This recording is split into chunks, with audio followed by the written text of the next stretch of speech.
The checkpoint guard's eyes narrowed with suspicion. "No civilian should be armed," he announced loudly, emptying her bag with theatrical flourish. The crowd watched in tense silence as the woman remained eerily calm despite the growing hostility. When the hidden compartment revealed a gleaming platinum Desert Eagle pistol rippled through the room, the colonel froze, recognition flashing across his weathered face. This was no ordinary weapon. This was no ordinary woman. Welcome to Quiet Tale Studio. Before we begin this story of hidden identity and explosive revelation, tell us in the comments which city you're watching from today. And if you believe stories like this deserve to be heard, hit that subscribe button to help us share more tales of silent heroes. The Valdoren International Checkpoint stretched across the border like a concrete fortress, its gray walls scarred by decades of political tension. Morning mist clung to the razor wire as hundreds of travelers queued in serpentine lines, their documents clutched nervously in sweaty palms. Jessica Kissinger adjusted the strap of her weathered canvas backpack, her emerald eyes scanning the checkpoint with practiced indifference.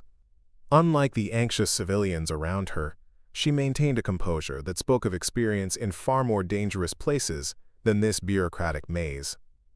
Her appearance was deliberately unremarkable: faded denim jacket over a simple black t-shirt, worn hiking boots, and shoulder-length auburn hair pulled back in a practical ponytail.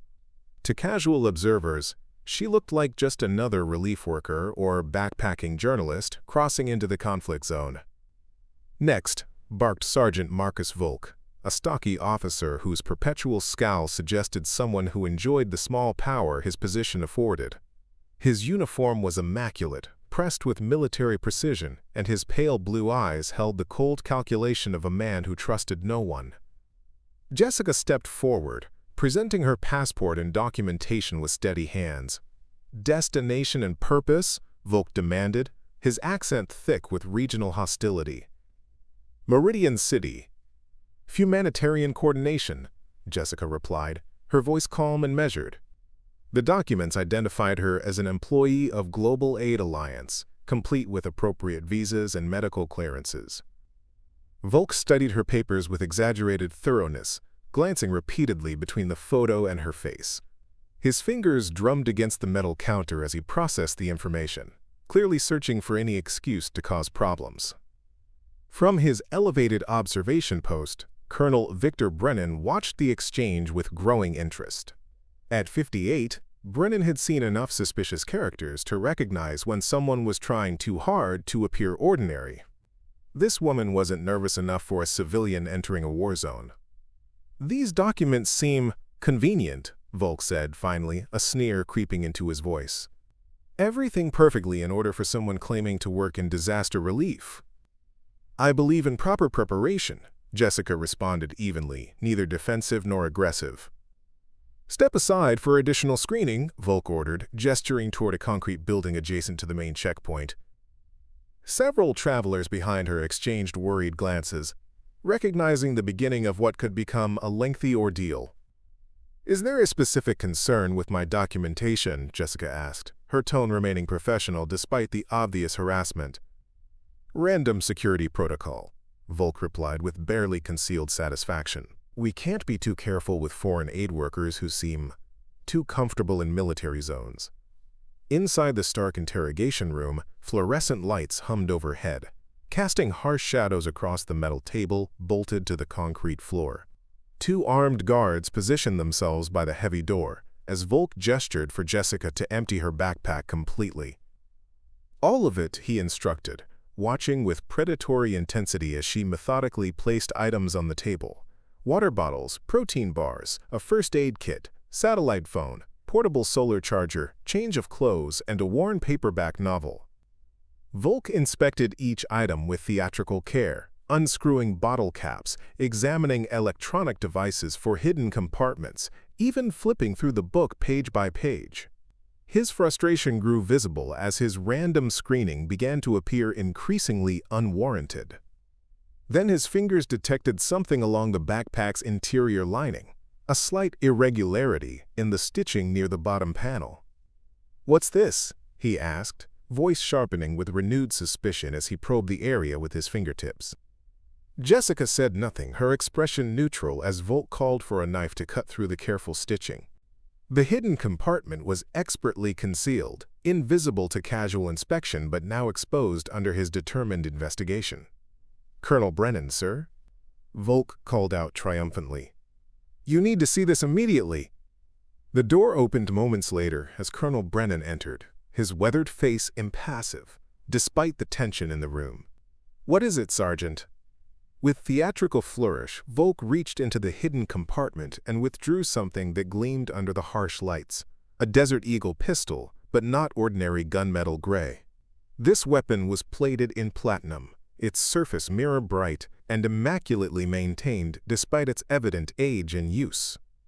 "No civilian should be armed," Volk announced loudly, his voice carrying through the thin walls to the waiting area beyond, "especially not with something like this. E-carry." The room fell silent as the soldiers stared at the weapon. Its craftsmanship was extraordinary, the platinum plating interrupted only by a small insignia engraved near the trigger guard. A stylized eagle clutching a lightning bolt, a symbol that meant nothing to Volk, but caused Colonel Brennan's expression to shift dramatically. "Everyone out," Brennan ordered suddenly, his voice carrying an authority that brooked no argument, except Sergeant Volk and the detainee. As the guards filed out, Volk stood straighter, clearly pleased to be included in what he assumed would be an intense interrogation of a foreign spy. Brennan slowly approached the table, his focus entirely on the platinum weapon rather than its owner. "Do you know what this is, Sergeant?" he asked quietly. "A concealed weapon, sir, military grade, custom modification, likely indicates espionage or assassination training," Volk replied eagerly, proud of his analysis. "I wasn't asking about its classification," Brennan said, his voice taking on a strange quality. "I was asking if you know what this particular weapon represents." For the first time, uncertainty flickered across Volk's face. "It's an expensive pistol, sir, probably worth more than I make in a year." Colonel Brennan carefully lifted the platinum Desert Eagle, turning it over to examine the eagle insignia. The symbol triggered a flood of memories from operations that officially never existed, missions that were classified beyond standard military protocols. "Sergeant, step outside," Brennan ordered abruptly. "Sir?" Volk's confusion was evident.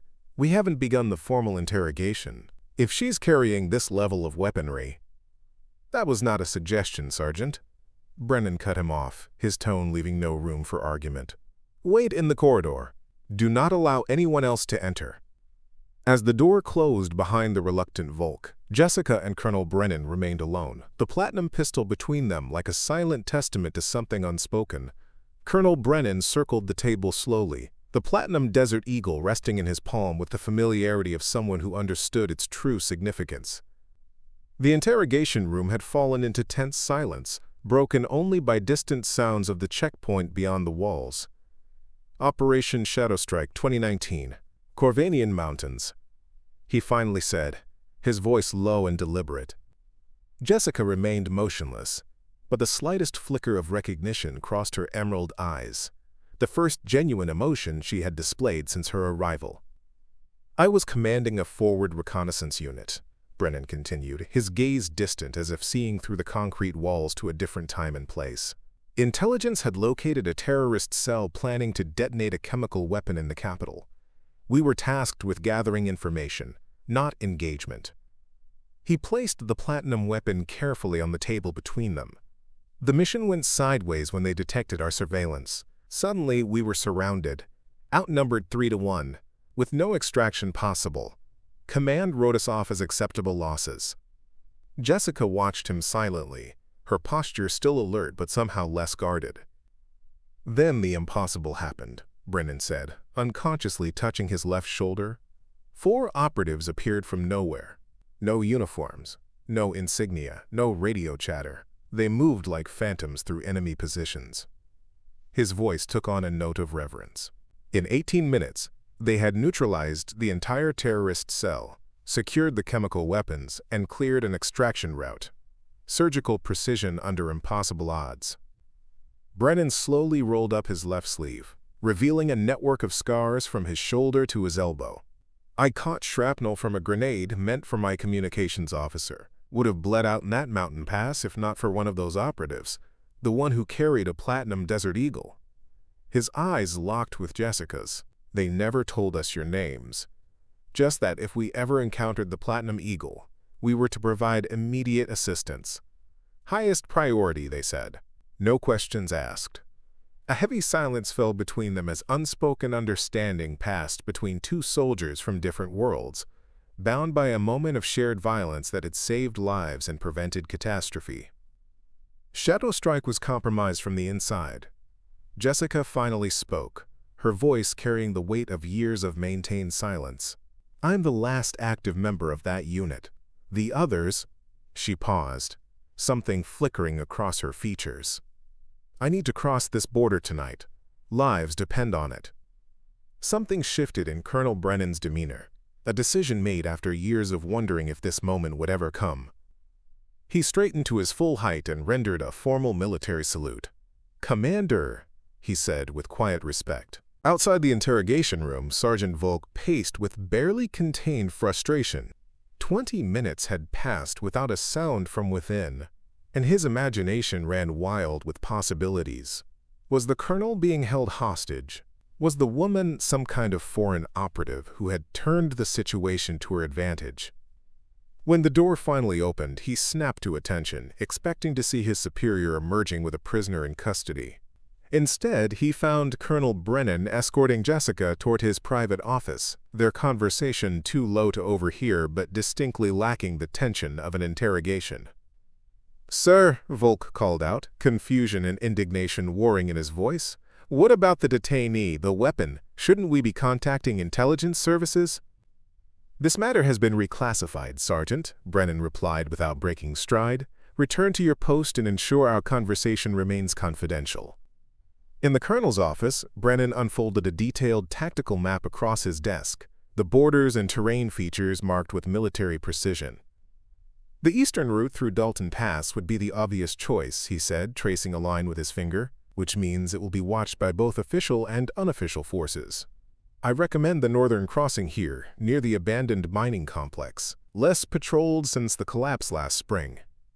Jessica studied the map intently, her trained eye immediately recognizing strategic positions and potential complications. "And beyond the border?" she asked. 5 kilometers northeast to this village," Brennan indicated with his finger.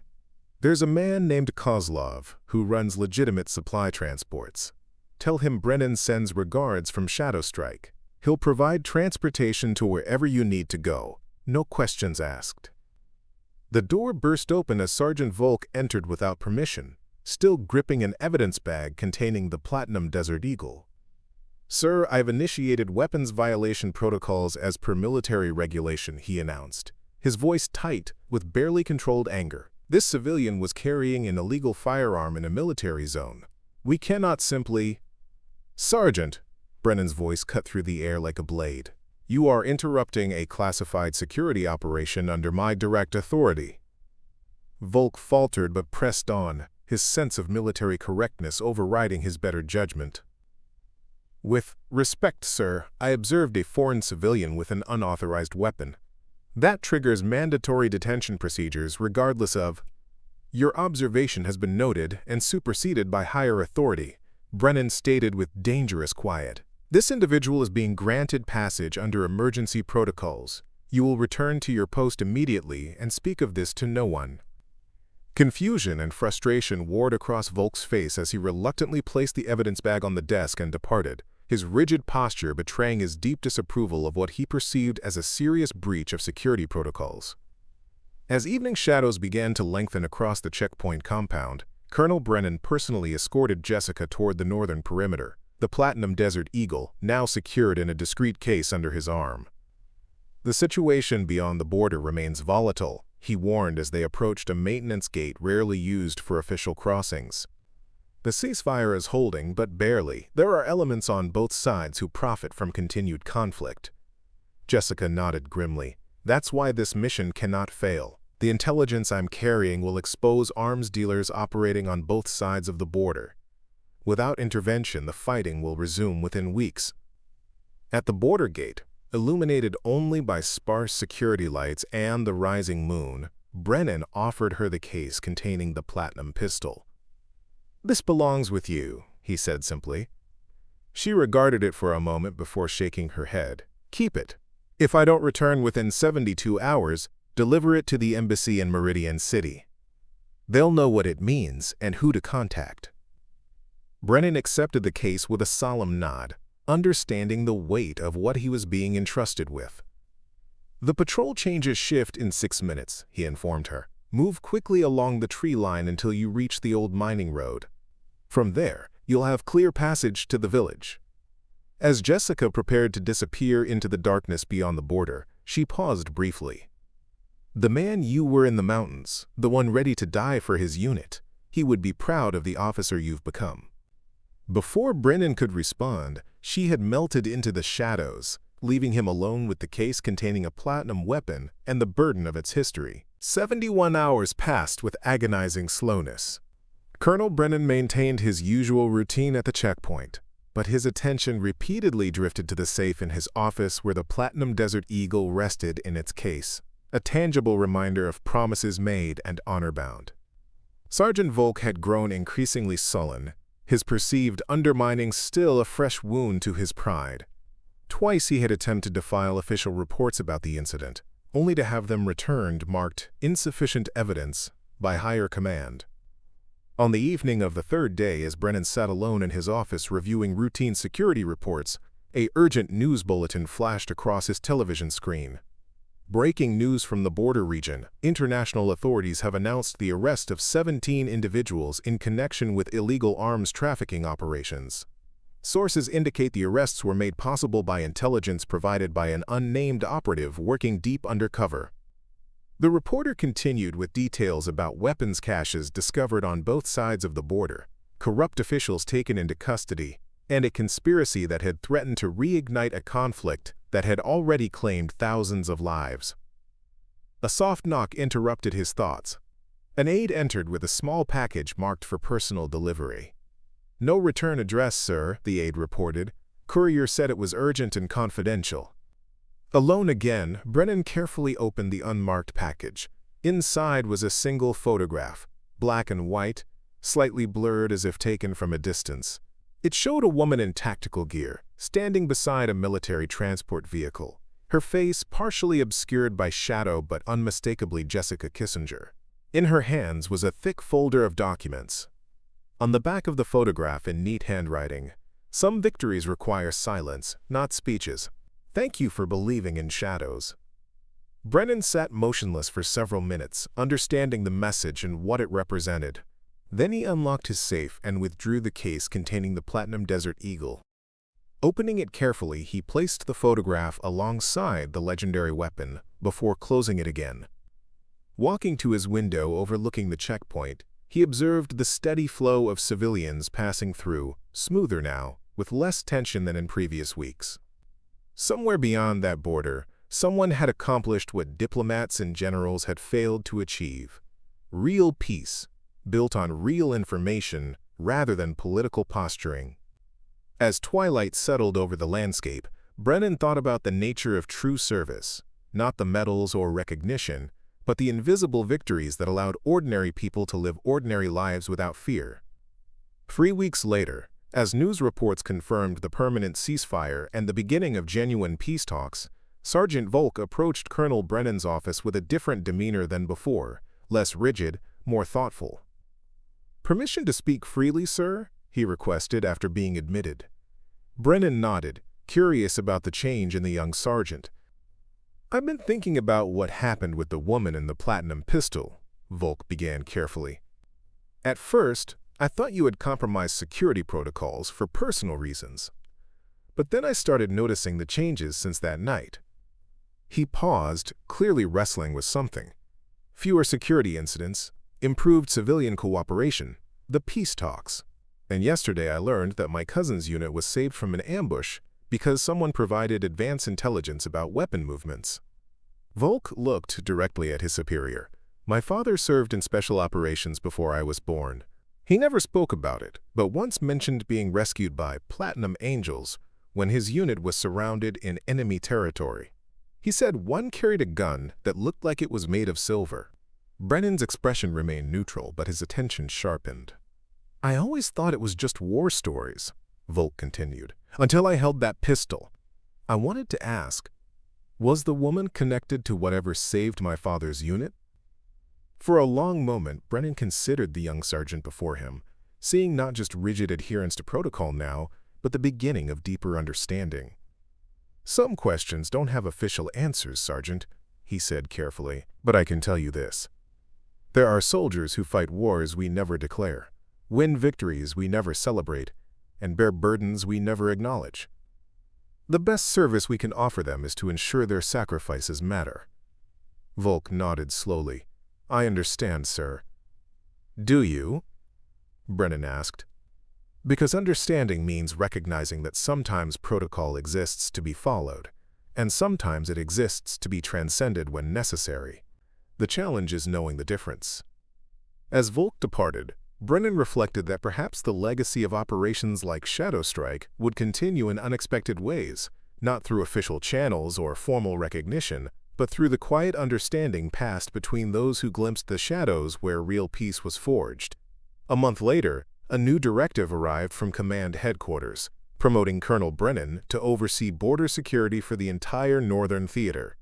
The official citation mentioned his exemplary handling of the ceasefire implementation, but made no reference to the events that had truly precipitated the peace.